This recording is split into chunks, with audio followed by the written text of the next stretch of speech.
সাদুল্লাপুরে হামিন্দপুর গ্রামের শিক্ষিত যুবক আইয়ুবুর রহমান তায়েব রাজশাহী বিশ্ববিদ্যালয় থেকে গ্রাফিক্স ডিজাইন বিষয়ে বিএসসি ডিগ্রি অর্জন করে এসে চাকরির পেছনে না ছুটে নিয়েছেন সম্পূর্ণ একটি ব্যতিক্রমী উদ্যোগ। জনকোলাহল থেকে দূরে নদীর তীরে প্রাকৃতিক নির্মল পরিবেশে গড়েছেন মাংস উৎপাদনকারী গরুর খামার।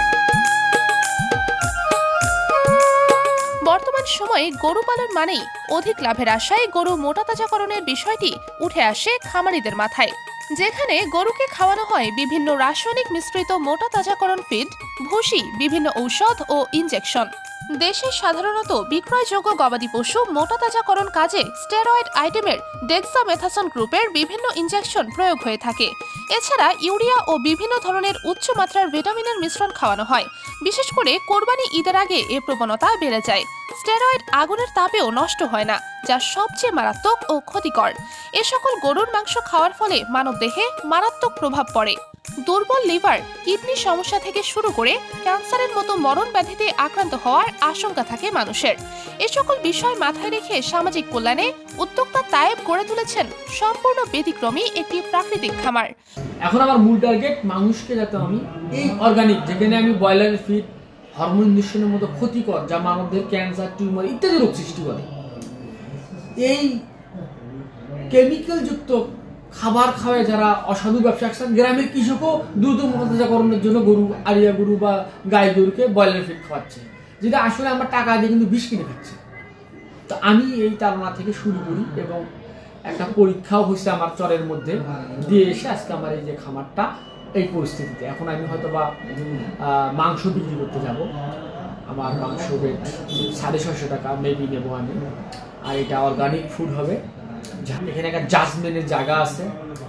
দে are welcome to my farm and they will observe this farm, then they can take decision am I right or wrong. তারা এটা নিতে পারবে। সো যারা আগ্রহী অর্গানিক ফুড পেতে চায়, আমি মার্কেটিংও করতেছি, ঝামেলা হচ্ছে, মানুষ আমাকে নানান ধরনের পরামর্শ দিচ্ছে, এ করতেছে সে করতেছে। তো আমি চাই যদি ভালো জিনিস মানুষ পেতে চায়, আমি একদম তাদের জন্য অপশন। আর বললাম তো, পরীক্ষা করার সমস্ত পথ আমার ওপেন, খুলে রাখা আছে, যে কেউ যে যখন তখন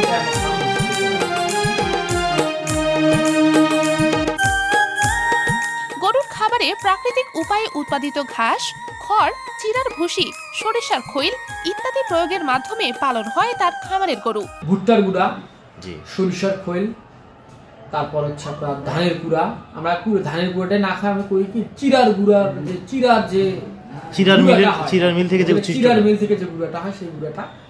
তারপর হচ্ছে আপনার ডিওআরপি, দেখবে ডিওয়েল রাইস ব্রান। ডিওয়েল রাইস ব্রান হচ্ছে রাইস ব্রান থেকে যে তেল হয় সেটাকে চিপ দিয়ে গুটি গুটি থাকে, চিপ দিয়ে গুটি গুটি ওটাকে ওই তেলটা বাইর করলে কিছু তেল থেকে যায়, ওখানেও প্রোটিন আছে, ওটা একটু গুটি গুটি থাকে, পানিতে দিলে আস্তে আস্তে গলে যায়।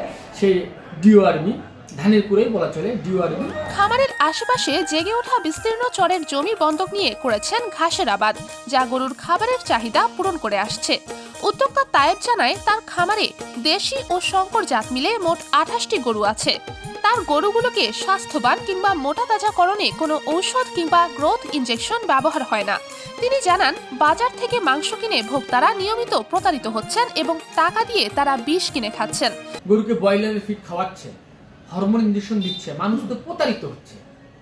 এই জায়গাটাকে চেঞ্জ করা যায় কিভাবে? তখন আমি করলাম কি, এখানে এসে ঘাস নিলাম এই নদীর ধারে। আমার ভাবলাম যে গরুটাও যেন ন্যাচারালি এনে থাকে। আপনি দেখে আসছেন জায়গাটা কোন জায়গায়, একদম ফুল একটা জনসমাগমবিহীন একটা জায়গা, যেখানে প্রচুর জনগণ নেই, 6টা বাড়ি, সুন্দর একটা এনভায়রনমেন্ট। সেখানে আমার গরুগুলোকে নিয়ে এসে আমি এই যে খামার দিলাম। ওখানে আমার চর থেকে কিছু আনা গরু আছে, আপনি দেখছেন যে কিছু গরু হচ্ছে গাভীন গরু আছে, হয়তো বা 1-1.5 মাসের মধ্যে ওগুলো বাচ্চা আসবে। তারপর আমি কিছু গরু কিনে আমি এটাকে এই ন্যাচারাল অর্গানিক ওয়েতে ফ্যাটেনিং করি। তার খামার থেকে উৎপাদিত মাংস হবে শতভাগ প্রাকৃতিক। তিনি আরো জানান, যখন এই পরিকল্পনা তার মাথায় এসেছিল, তখন তিনি গাইবান্ধার সাঘাটা ও ফুলছড়ি উপজেলার ব্রহ্মপুত্র নদের চরে গিয়ে দীর্ঘ 1.5 বছর প্রাকৃতিকভাবে পশুপালনের বাস্তব অভিজ্ঞতা অর্জন করে এসেছেন। তারপর এলাকায় এসে গড়ে তুলেছেন নিজের খামার।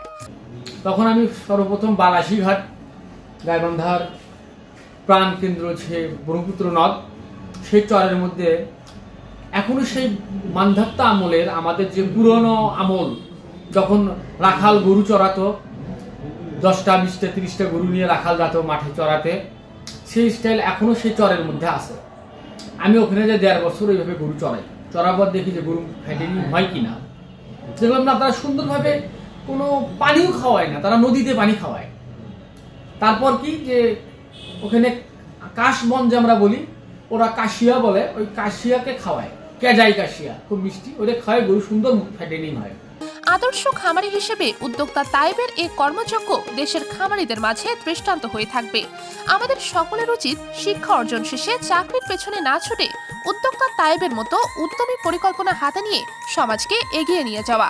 তাইবের মতো উদ্যোক্তারা আমাদের দেশের গর্ব, সকলের উচিত তাদের পাশে থেকে সহযোগিতা করা। আবিবা আহসান, নিউজ আওয়ার।